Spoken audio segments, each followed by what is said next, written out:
Assalamualaikum warahmatullahi wabarakatuh. Bismillah, alhamdulillah, wassalatu wassalamu ala rasulillah, wala hawla wala quwwata illa billah. Amma ba'du, hadirin hadirat, adik-adikku siswa-siswi SMK Islam Al-Amal yang dirahmati oleh Allah Subhanahu wa taala. Mudah-mudahan kita semua masih ada di dalam lindungan Allah Subhanahu wa taala.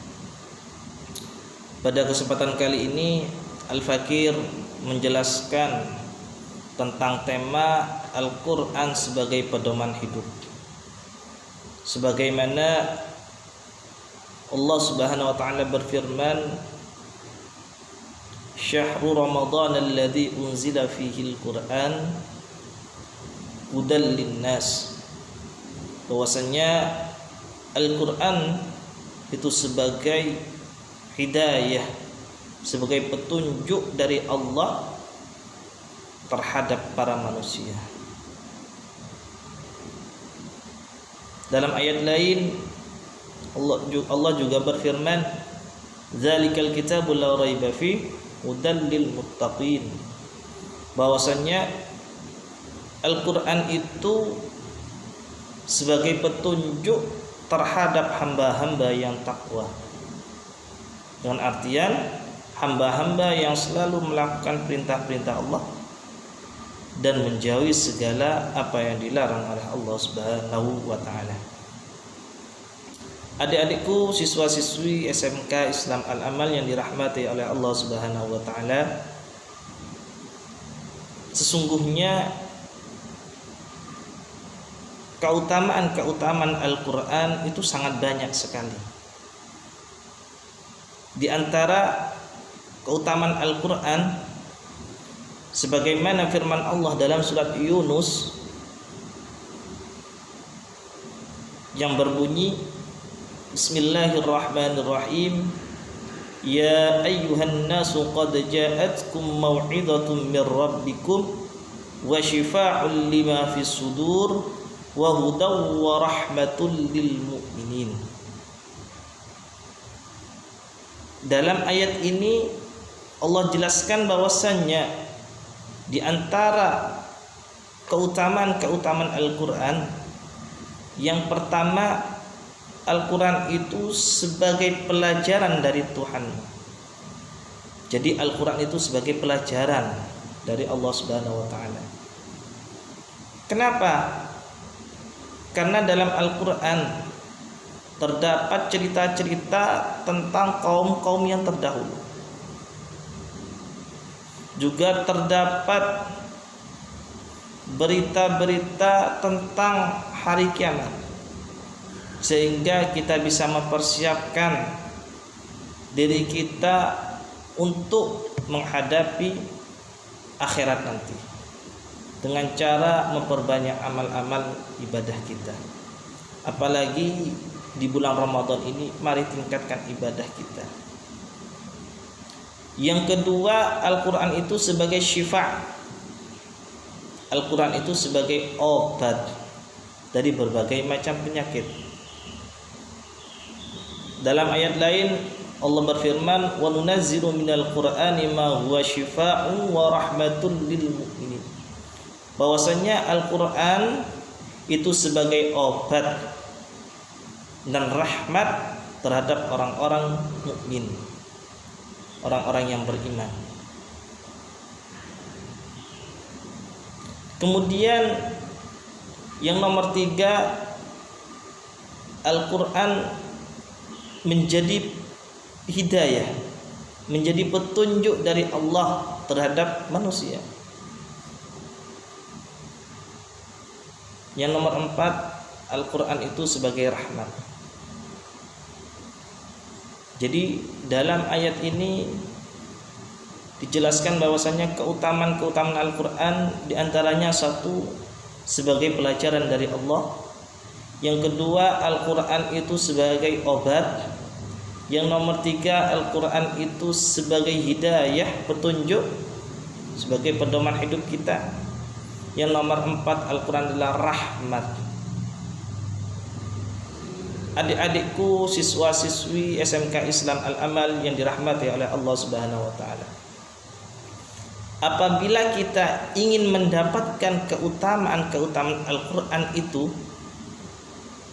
maka perlu kita melakukan 3 hal. Yang pertama, kita harus sering-sering membaca Al-Qur'an.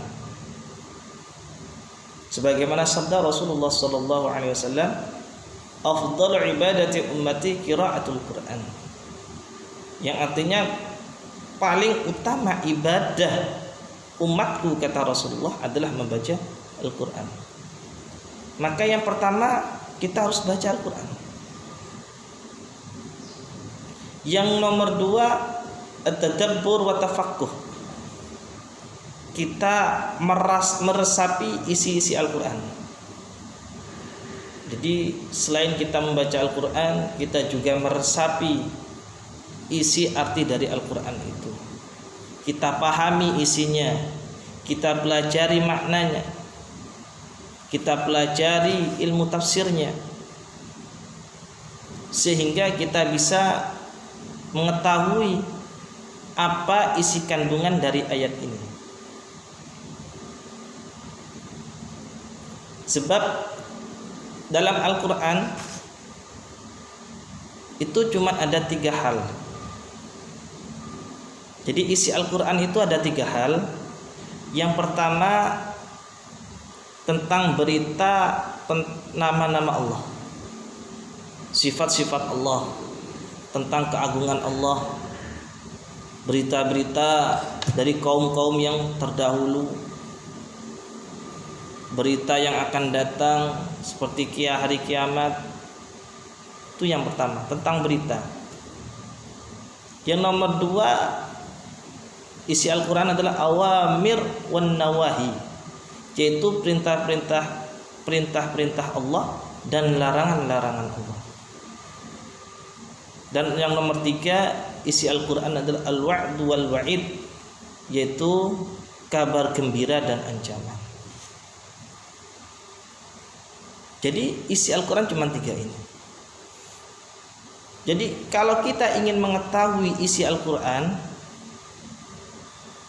maka kita harus pelajari isi kandungannya, kita pelajari tafsirnya, kita pahami artinya,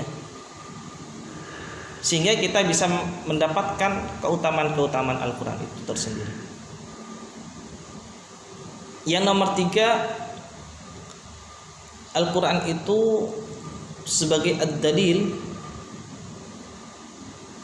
adalah sebagai hujjah kita, sebagai dalil kita. Kita sebagai orang mukmin, sebagai orang Islam, kita diwajibkan untuk berpuasa. Dan apa ayat yang menerangkan tentang puasa itu? Kita harus mengerti. Kita diperintah untuk sholat, maka kita harus mengerti apa ayat yang memerintahkan kita untuk sholat. Kita diperintah untuk zakat, mana ayatnya? Sehingga kita kalau sudah mengetahui itu, maka kita bisa hujjah, punya dalil. Adik-adikku siswa-siswi SMK Islam Al-Amal yang dirahmati oleh Allah Subhanahu wa taala. Jadi ringkasnya, kalau kita ingin mendapatkan keutamaan Al-Qur'an sebagaimana yang disebut tadi, maka perlu kita lakukan 3 hal tadi itu. Yang pertama, kita harus sering membaca Al-Qur'an. Nomor 2, kita pahami isinya, kita resapi isinya dan kandungannya, makna-maknanya. Dan nomor 3, jadikanlah Al-Qur'an sebagai hujjah kita. Insya Allah kalau 3 hal ini kita lakukan, maka kita akan mendapatkan keutamaan Al-Qur'an itu. Kita akan mengetahui, bisa mengambil faidah dari Al-Qur'an itu tersendiri. Al-Qur'an bisa menjadi petunjuk bagi kita untuk menjadi orang yang lebih baik.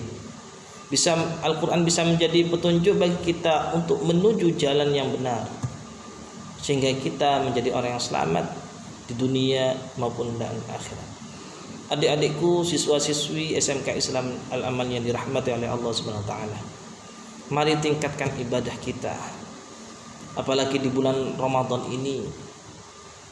Mari kita perbanyak baca Al-Qur'an.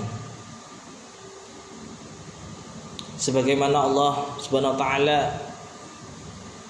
berkata kepada Nabi Musa, "A'taitu ummata Muhammad nurain."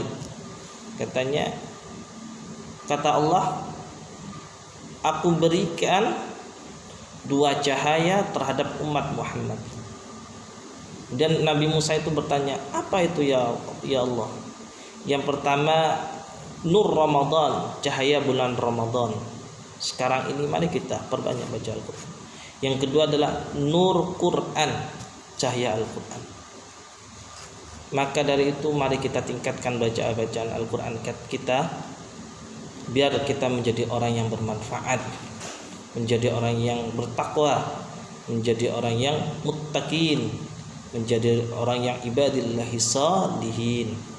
Adik-adikku, siswa-siswi SMK Islam Al-Amal yang dirahmati oleh Allah Subhanahu wa taala, mungkin ini saja yang bisa saya sampaikan. Akhirul kalam, wassalamualaikum warahmatullahi wabarakatuh.